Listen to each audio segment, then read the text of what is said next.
A young warrior faces death. A town demands blood.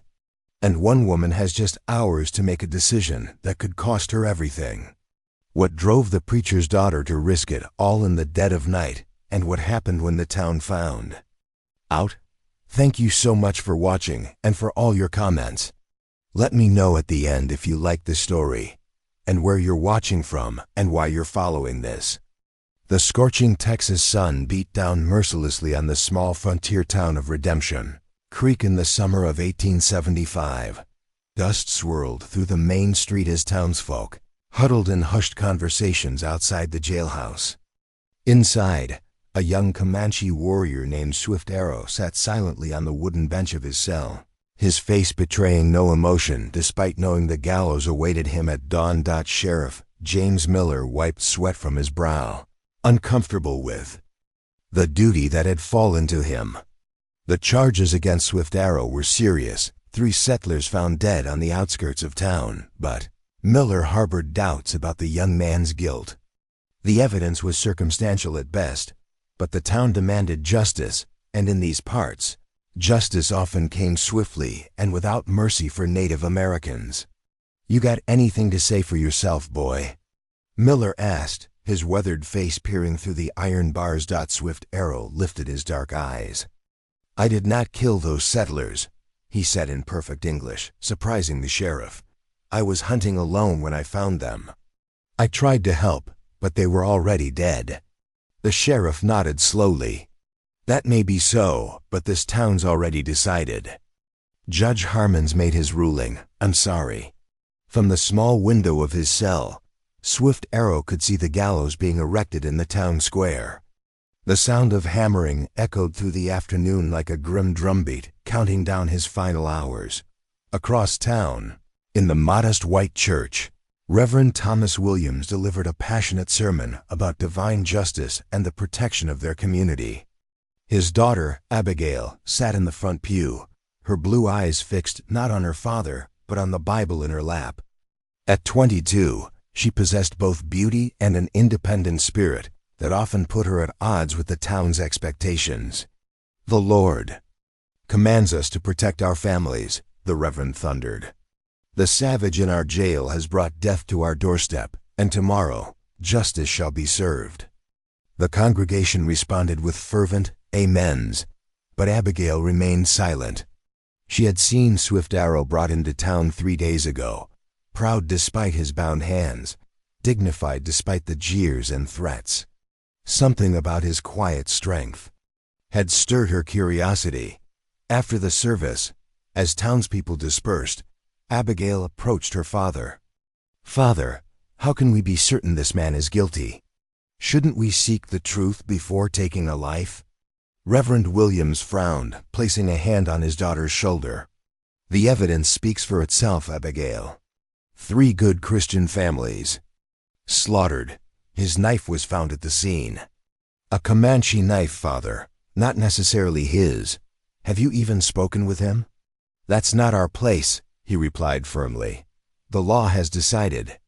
Now come, we have preparations for tomorrow's service."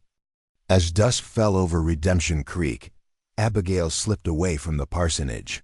The town was eerily quiet, most residents having retired early in anticipation of tomorrow's execution.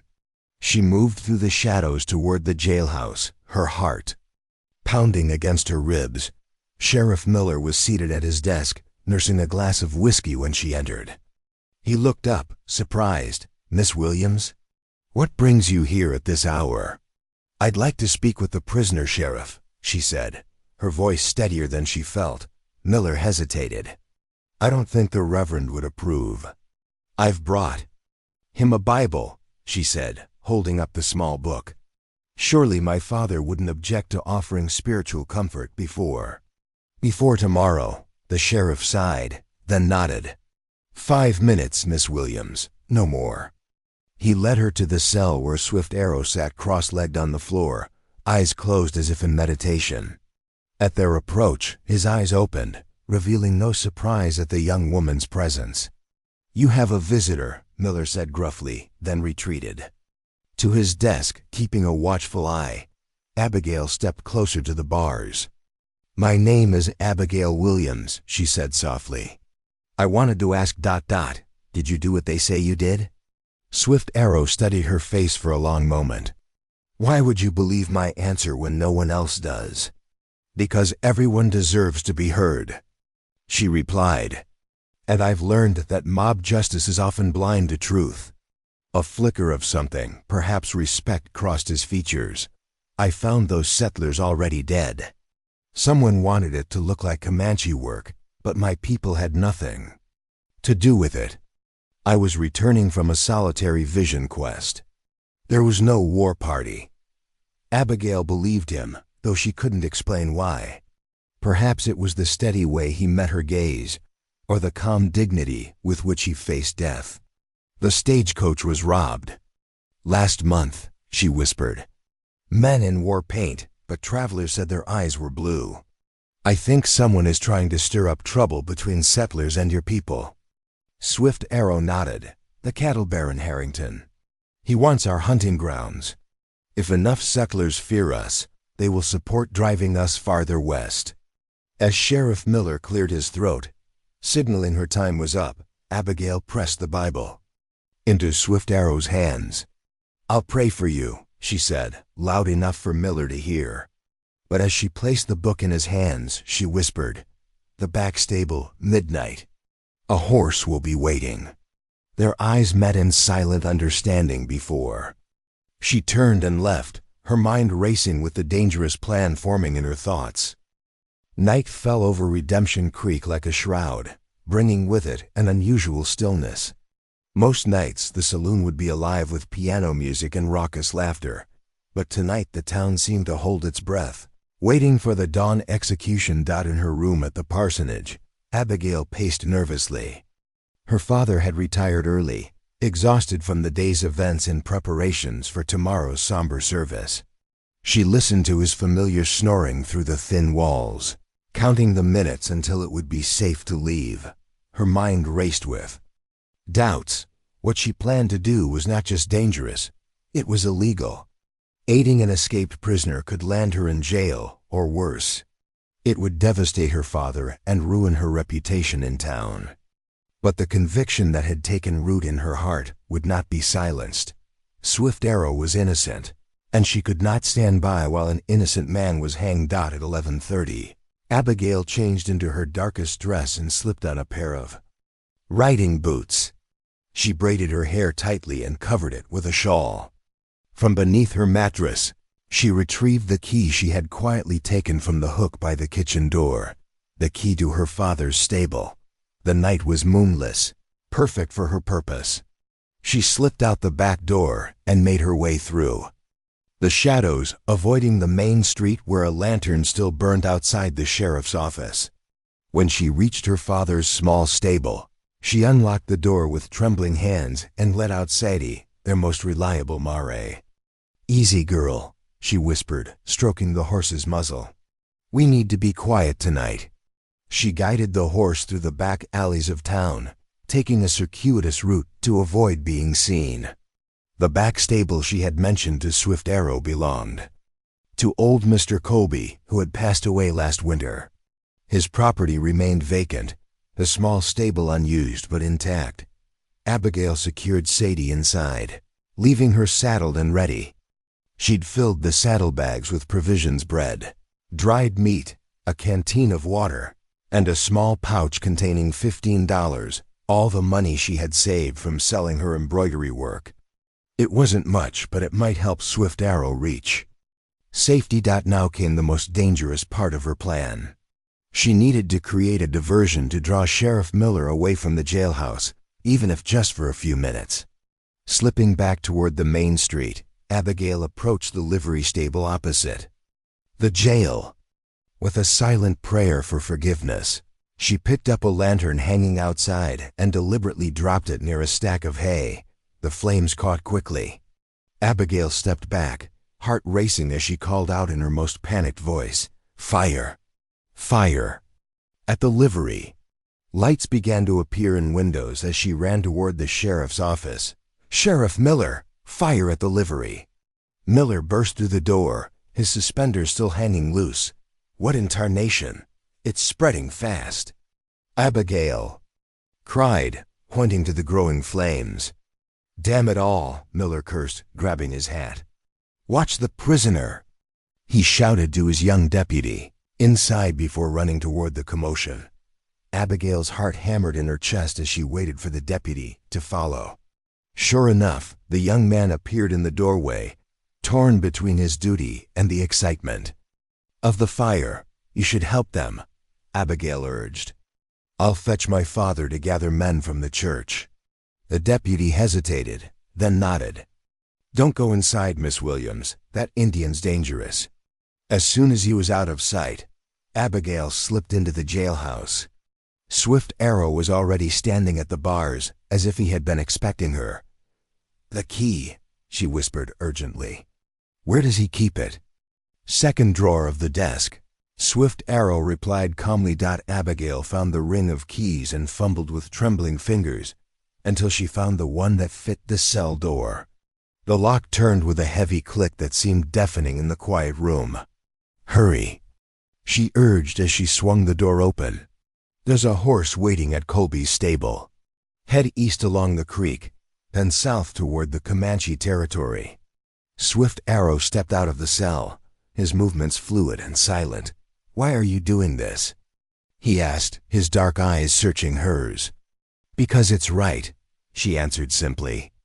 And because I couldn't live with myself knowing I stood by while an innocent man died. For a moment, they stood facing each other, separated by worlds of difference, yet united in this dangerous moment. Then Swift Arrow reached out and gently touched her cheek. I will remember your courage, Abigail Williams. Go, she whispered, fighting unexpected tears. They'll be back soon.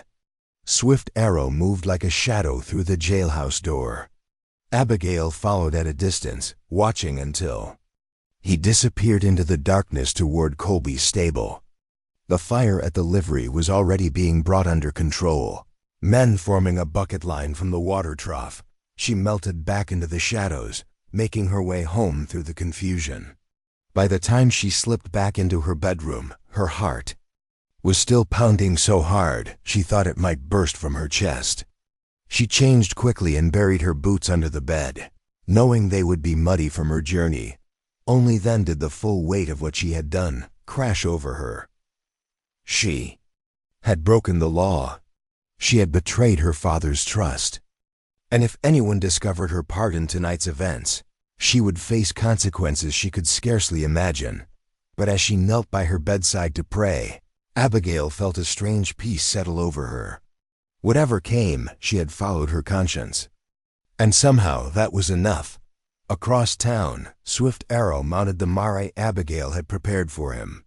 He whispered thanks in Comanche to the brave woman who had risked everything for a stranger, then urged the horse forward into the protective darkness of the Texas night. Behind him, the first shouts of alarm rose from the jailhouse as Sheriff Miller discovered the empty cell. The morning sun rose over Redemption Creek to find the town in chaos.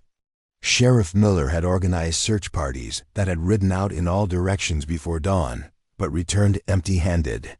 Swift Arrow had vanished like morning mist, leaving only rumors and accusations in his wake. Reverend Williams stood on the church steps, his normally composed face twisted with righteous anger as he addressed the gathering crowd.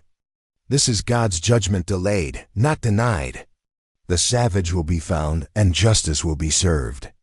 Abigail stood slightly behind her father, her face carefully blank despite the storm of emotions within. She had barely slept, startling at every sound, certain that at any moment she would be discovered. Now, watching the anger of the townspeople, she felt the weight of her secret pressing down like a physical burden. Someone in this town helped that murderer escape, declared Judge Harmon, his jowls quivering with indignation. And when we find out who, they'll swing alongside him. A murmur ran through the crowd. Neighbor began to eye neighbor with suspicion. Abigail forced herself to breathe normally, though her heart raced. Would someone remember seeing her last night? Had she left evidence behind? Sheriff Miller raised his hands for quiet. Now let's not turn on each other. The important thing is to find the prisoner. I've sent telegraphs to neighboring towns. There's nowhere for him to hide. What about them? Sympathizers at the mission? Called out Frank Harrington, the cattle baron. A large man with cold eyes, he commanded attention whenever he spoke. That Quaker woman's always taking their side. Miss Rebecca has been tending the sick at her mission all week, the sheriff replied firmly. And I won't have accusations thrown around without evidence. As the meeting dispersed, Abigail felt someone watching her. Turning slightly, she met the shrewd gaze of Deputy Wilson. The young man's eyes narrowed thoughtfully before he looked away. Had he remembered her presence at the jailhouse last night? Her stomach clenched with fear. "Abigail," her father called, breaking into her thoughts. "Come along, we have much to discuss." Inside the parsonage, Reverend Williams paced the small sitting room. "This escape is the devil's work," he declared. "The Lord's justice thwarted by someone without moral compass." "Perhaps," Abigail said carefully, "it was someone who believed in his innocence." Her father stopped pacing to stare at her. "Innocence? The evidence was clear. Why would you even suggest such a thing?" Abigail looked down at her hands. "I only meant that someone might have had doubts." "Doubts lead to sin when they contradict God's ordained authorities," he replied sternly. "Sheriff Miller and Judge Harmon determined his guilt according to the law. And if the law was wrong?" The words slipped out before she could stop them. Her father's expression darkened. "You've been spending too much time with Miss Rebecca at that mission. Her Quaker notions are poisoning your mind against proper order." Abigail bit her tongue against a retort. Instead, she nodded meekly. "I'm sorry, Father. I spoke without thinking." Later that afternoon, Abigail made her way to the small mission at the edge of town. Rebecca Thornton, a Quaker woman in her 40s, had established the place 2 years ago to provide medical care and education to anyone in need, including the neighboring Comanche. This had made her unpopular with many townspeople, but her skills as a healer ensured a grudging tolerance of her presence. To Abigail, Miss Rebecca represented everything she admired: independence, compassion, and unwavering principle. The mission was a simple structure, part clinic and part schoolhouse. Abigail found Miss Rebecca grinding herbs for medicine. "Abigail." The older woman greeted her warmly. "I was wondering if you'd visit today. The town must be in quite a state." "It is," Abigail confirmed, glancing around to ensure they were alone. "Miss Rebecca, I need your counsel." The Quaker woman studied her face. "This sounds serious. Come, sit." Abigail hesitated, then decided to speak in hypotheticals. If someone had helped a prisoner escape because they believed him innocent, would that be wrong in God's eyes? Miss Rebecca's keen eyes sharpened. "He is asking about the Comanche man." "Hypothetically," Abigail insisted. "I see." Rebecca set aside her mortar and pestle. "In my faith, we believe that God speaks to each person's heart. If one acts according to that inner light, even against earthly law, they follow a higher calling. But what if they're discovered? What if others suffer because of their actions?" Rebecca took Abigail's trembling hands in her own. "Abigail, what has thee done?" Before she could answer, the door burst open. Frank Harrington stood there with Sheriff Miller and Deputy Wilson. "As I told you, Sheriff," Harrington said smugly. The girl came straight to her accomplice. Miller looked uncomfortable. "Miss Rebecca, we need to search the premises. We have reason to believe the escaped prisoner might be hiding here." "By what authority?" Rebecca asked calmly, rising to her feet. "By mine," growled Harrington. "This is my land you're squatting on, woman." "He knows very well I purchased this plot legally," Rebecca replied. Unfazed by his intimidation, Sheriff Miller stepped forward. "Miss Rebecca, please don't make this difficult. Deputy Wilson saw Miss Williams at the jailhouse last night, just before the fire started at the livery. Abigail felt the blood drain from her face as all eyes turned to her. Deputy Wilson looked almost apologetic. "I remembered when I saw you at the meeting this morning," he said. "You told me you were going to fetch your father, but Reverend Williams says you never came home until after the alarm was raised." I got caught up helping with the fire," Abigail stammered. "No one remembers seeing you there," Harrington said coldly. "Sheriff, arrest them both. The Indian lover and the preacher's wayward daughter. We'll get the truth out of them." "Now wait just a minute," Miller protested. "We don't have proof. The proof will be found," Harrington interrupted. "Or perhaps you're sympathizing with them too, Sheriff. Maybe we need new leadership in this town." Miller's face hardened at the threat. He turned to Abigail with regret in his eyes. "I'm sorry, Miss Williams, but I need you to come with me for questioning." "You too, Miss Rebecca." As they were led from the mission, Abigail caught sight of horsemen riding hard into town. Her heart sank when she recognized her father among them, his face a mask of disbelief and anger when he saw her in custody. "What is the meaning of this?" he demanded, dismounting quickly. "Your daughter helped a murderer escape justice, Reverend," Harrington announced loudly for all to hear. "She betrayed her town, her faith, and her father."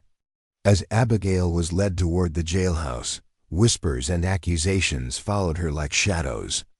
The same townspeople who had nodded respectfully to the preacher's daughter yesterday now looked at her with disgust and betrayal. Only Rebecca walked beside her with head held high, unashamed. "Remember," she whispered, "whatever comes, thee followed thy conscience. There is strength in that." The cell door closed with a heavy clang, sealing Abigail and Rebecca inside the same space where Swift Arrow had been held just 24 hours earlier. The irony wasn't lost on Abigail, who sank onto the wooden bench, her courage finally faltering. "What will they do to us?" she whispered. Rebecca sat beside her, somehow maintaining her dignified composure. "They will try to make an example of us, I fear. Harrington has wanted me gone since I arrived." "And me ... she squeezed Abigail's hand. "Thee has challenged the town's certainty and their own righteousness. That is never easily forgiven." Outside the jailhouse, an impromptu town meeting had formed. Through the small window, Abigail could see her father standing apart from the crowd, his face ashen as Frank Harrington whipped the townspeople into a frenzy. "First they let savages escape, next they'll be inviting them into our homes to slaughter us in our sleep." Harrington shouted, "I say we don't wait for some judge from Austin. Frontier justice served quick is what's needed here." Sheriff Miller stood on the jailhouse steps, his hand hovering near his pistol. "This is still my town, Harrington, and there'll be no lynch mob on my watch. These women will get a fair trial." "Like the fair trial you gave that Comanche?" someone called out. Miller flinched visibly at that. Judge Harmon pushed through the crowd, his judicial authority carrying weight even outside the courthouse. "A trial will commence tomorrow," he announced. "Until then, I expect order to be maintained," his eyes fixed on Harrington. "By everyone." As dusk fell, Reverend Williams requested permission to speak with his daughter. Sheriff Miller escorted him to the cell, then stepped outside to give them privacy. Though he remained within earshot, the Reverend stood stiffly before the bars, his face a mask of controlled anguish. "Why, Abigail? In God's name, why?"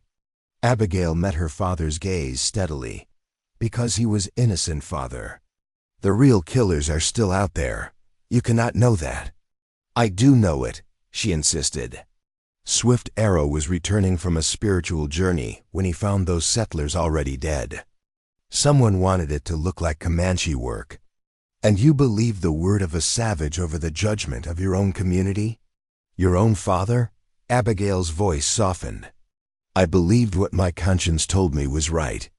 Isn't that what you've always taught me? To listen for God's voice in my heart?" "Not when it contradicts scripture and proper authority," he countered, his knuckles white as he gripped his Bible. You've broken the law, Abigail. You've brought shame to our family and our church. I'm sorry for the pain I've caused you, she said sincerely. But I cannot be sorry for preventing an innocent man's death. The Reverend shook his head sadly. You were always headstrong, like your mother. I fear it has led you down a path of destruction. He turned to leave, then paused. I will pray for your soul, daughter. After he left, Abigail wept quietly while Rebecca offered silent comfort. Hours passed, and the town grew quiet. Most of the search parties had returned unsuccessful, and a heavy cloud of frustration and fear hung over Redemption Creek, near midnight. Abigail was startled awake by a soft sound at the window. A face appeared in the darkness, not Swift Arrow as her racing heart first imagined, but Deputy Wilson. Miss Williams, he whispered urgently, you need to listen carefully. Rebecca joined Abigail at the window. What is happening, young man? Harrington's. Men are getting drunk at the saloon, talking about storming the jail tonight, Wilson explained hurriedly. The sheriff's trying to gather men to stop them, but ... He glanced nervously over his shoulder. There's something else. I found tracks today, following them back from where your Comanche friend fled. They led to Harrington's ranch. Abigail's eyes widened. What do you mean? Boot prints, not moccasins, heading to and from the site where those settlers were killed. And I found this. He held up a silver belt buckle with elaborate engraving. This belongs to Joe Crater, Harrington's foreman. Harrington had those settlers killed, Rebecca breathed, to blame the Comanche. Wilson nodded grimly. He wants their hunting grounds, with the army driving them west and settlers afraid to protest. He shook his head. I took this to Sheriff Miller, but before he could act, Harrington accused him of being in league with you two. Where is the sheriff now? Abigail asked. Locked in his own home by Harrington's men. They're claiming temporary authority until the circuit judge arrives. Wilson's expression darkened. But I don't think they plan to wait for any judge. A commotion from the direction of the saloon made Wilson duck away from the window. I have to go. I've sent word to the Army Patrol at Fort Davis about what's happening. They should arrive by morning, but we may not have until morning. Rebecca finished grimly. As Wilson disappeared into the shadows, Abigail could hear the ominous sounds of an angry mob gathering. Rebecca took her hand, squeezing it reassuringly.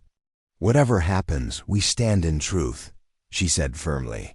The minutes ticked by with excruciating slowness. The noise outside grew louder, angry voices, the crash of bottles, the stamp of boots on the dusty street. Abigail closed her eyes, praying silently for courage. Suddenly, a different sound cut through the night, a high, piercing war cry followed by the thundering of hooves. Abigail rushed to the window to see riders pouring into the main street, their silhouettes unmistakable in the moonlight. Comanche, she whispered in awe. At their head rode Swift Arrow, no longer a prisoner, but a warrior in full regalia. Behind him came at least 20 braves, their presence instantly sobering the would-be lynch mob. Even Harrington's men fell back in confusion. The doors of homes flew open as townspeople emerged, some with weapons, all with fear. But instead of attacking, the Comanche riders formed a line across the main street, creating a barrier between the mob and the jailhouse. Swift Arrow dismounted and walked forward, his bearing regal and controlled. I have returned, he called out in clear English, not for revenge, but for justice. From the shadows emerged Sheriff Miller, apparently freed from his confinement, and beside him, Deputy Wilson. The sheriff's gaze swept over the stunned faces of the townsfolk. These men, Miller announced, gesturing to Swift Arrow and his companions, have brought evidence. Evidence that Frank Harrington and his men murdered those settlers to blame the Comanche and drive them from their hunting grounds. Harrington pushed forward, his face contorted with rage. This is absurd. You take the word of savages? I take the word of evidence, Miller replied steadily, holding up the silver belt buckle. "Your foreman's buckle, found at the murder scene. And these." He held up several spent cartridges. "From that fancy new Winchester rifle you're so proud of. The same rifle that killed those settlers, not Comanche arrows or knives." A murmur ran through the crowd as doubt began to take root. Judge Harmon stepped forward, his judicial demeanor reasserting itself. "If these accusations have merit, they must be investigated properly." "That's all I ask," Swift Arrow said. "Justice for my people, and for those who were murdered." By dawn, Harrington and his foreman were locked in the same cell Abigail had occupied. The Army patrol from Fort Davis had arrived, bringing with them a federal marshal who took statements from all involved. Abigail stood on the church steps beside her father, watching as Swift Arrow prepared to depart with his people. The Reverend's face was solemn, but something had changed in his eyes, a humility that hadn't been there before. "I misjudge," he admitted quietly to his daughter, "both the man and the situation. And you?" "We all see through the glass darkly sometimes, Father," Abigail replied, echoing his favorite scripture. Swift Arrow approached them, now dressed simply in buckskin, his proud bearing unchanged by his ordeal. "Reverend Williams," he greeted with a respectful nod. "Your daughter taught me that faith can exist in unexpected places." The Reverend extended his hand slowly. "And you have taught me that God's truth is not always where we expect to find it." As they shook hands, preacher and warrior, two men from worlds apart, Abigail felt a burden lift from her heart. The road ahead would not be easy. The town had much healing to do, many prejudices to overcome. But in this moment, a small miracle had occurred. Swift Arrow turned to Abigail last. "You risked everything for justice," he said softly. "My people will remember your courage." "As will I," she replied, meeting his gaze steadily. With a final nod, Swift Arrow mounted his horse and rejoined his people. The Comanche riders departed as dramatically as they had arrived, dust clouds swirling in their wake. Rebecca Thornton joined Abigail and her father on the church steps. "Quite a night," she observed mildly. "Quite a lesson," the Reverend amended. "One I shall be preaching on for many Sundays to come." As the morning sun rose higher over Redemption Creek, Abigail felt a new sense of purpose settle in her heart. The town would change slowly, perhaps reluctantly, but change it would. And she would be part of that change, guided by the same inner light that had led her to unlock a prison cell on a fateful midnight.